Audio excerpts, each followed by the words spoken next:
We do have a smattering of other cars throughout the list. Was there any other changes you wanted to go through at the moment?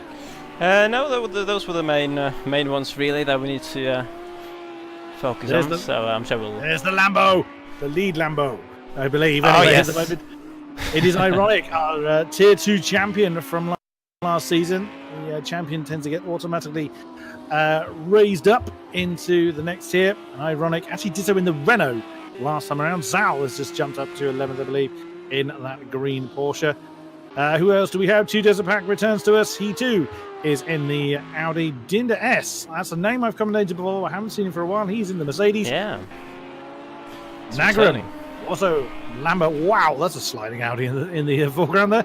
Nagram is also in the rainbow-coloured Lambo.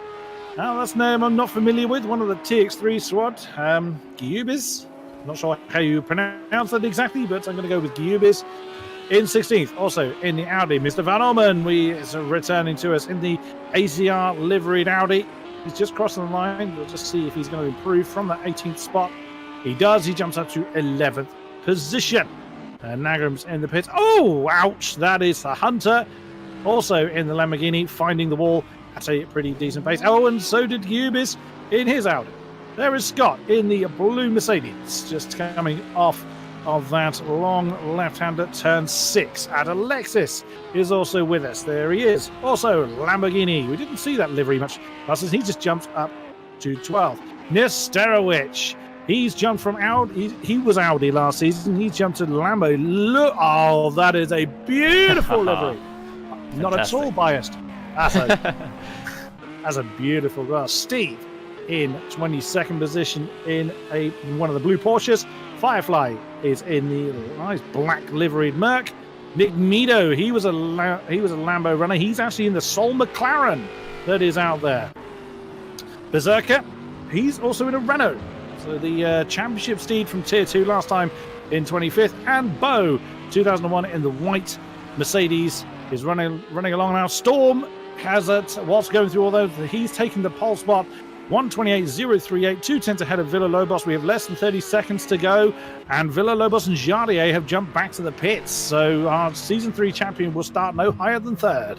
Wow, this is very interesting. Yeah, Jardier, the dominant reigning champion. He won most of the races last season, and yes, having to start on the 2nd row of the grid at the moment. Storm looking very, very solid. He obviously making his debut in the GT3 leagues. I believe he's raced in the endurance leagues before. So yeah, very impressive for him for taking what looks like pole position, but it's very close. 3 tenths between the top 5. Then a bit of a gap down to Fab Iceman, who we know from last season as well. But, it's such a bumpy circuit there, so we were on board with our current pole sitter TX3 Storm in the Audi, and yeah, it's so bumpy, it's so easy to get a corner wrong. This long left-hander, slightly awkward camber as well on that 180-degree left-hander. It's really easy to throw that off into the dust. Over the crest then, blind apex for turn 7, especially as it's actually the early hours of the morning. At the moment, the time of qualifying, then it's technically 7A. It's that's how it's listed on my map, at least. Then this twisty section is simply deemed 8 and 8A for reasons only known to. It's ridiculous. It is. Then the long flat left-hander of 9 into the then quick flick of turn 10. A few cars ahead of him that shouldn't then make too much of a difference. Then it is the down through the gears, the heavy hairpin of turn 11, or heavy braking for the hairpin of turn 11. Back on the gas once more. He's staying close to the apex with the shortest run to the line through turn 12, and that is a lap of this great circuit. Didn't improve in his time, but remains in pole nonetheless. Nice one. Yes, very interesting stuff. Storm actually the only car on track at the moment, it seems. After having taken that pole, so there's a little bit of a wait now while the qualifying session ends and before the race gets underway. But yeah, what a grid. 2 debutants, I believe, in the top 2 then on the front row of the grid.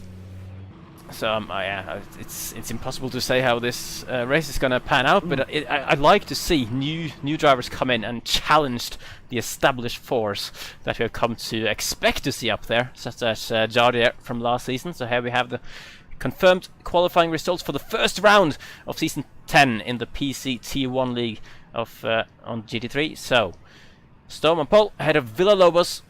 Then Jardier, the reigning champion, there in third. Heidi, another debutant, in fourth, and another debutant in fifth with Speed Demon. So, top 5 with 4 out of 5 debutants there. Then Fab Iceman ahead of Popsu, the man who was the main challenger for Jardier last season. He'll be starting 7th. Then you had Yuhan, and I was too slow to see the rest, but we can see them still on the left-hand side of the screen here. So, we've basically gone through most of them already, but yeah, Yuan, Leon, and Ironic, the new coordinator for the league, rounding out the top 10. He does indeed. 4 of the top 10 are part of the TX3 squad, so they're getting a very good representation here as well. As a few ACRs, of course, in Jardier, Mr. Van Orman, his teammate in 15th. There he is, running the Team ACR coloured Audis. What I like as well is the spread of cars that we've got. I mean, we had half the field in Ferraris last time around, and it was, shall we say, rather put to good use last time around, I think it's fair to say. But that's what's on second, the little Z4. Didn't get a lot of love the last couple of seasons, the Z4, and Villalobos has gone and stuck that car on the front row. Jardier 3, De Heidi in 4 in the